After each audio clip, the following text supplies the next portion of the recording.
Has debate jargon become too much of a chore? Does every round you enter leave you wanting to know more? Well, look no further because one clap is the key.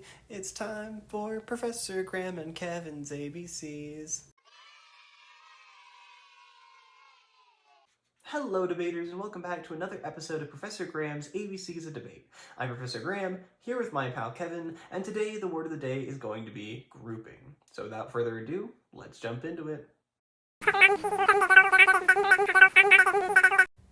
Hey Kevin, until the people who make Verbatim start paying me to spread the gospel of their beautiful program, we are not sponsored.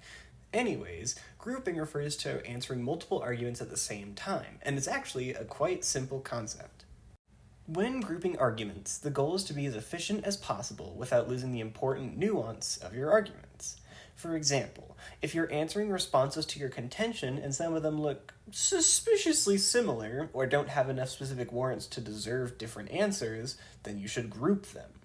This saves you time because realistically, in some places, some of your responses tend to be very similar to each other, so save yourself the hassle of repeating yourself over and over again.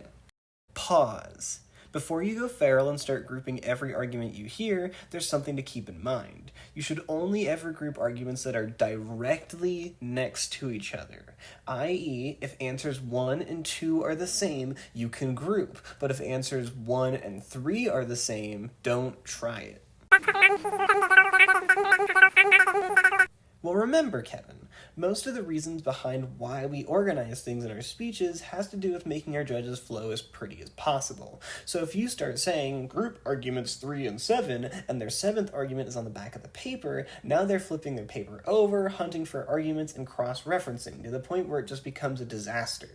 Save them and yourself the work, and just group arguments that are next to each other.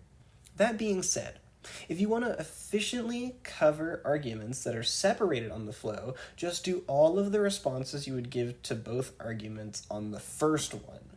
And when you move down to the second one, no matter where it is on the page, just say, cross-apply all our responses from their first argument, they apply the same.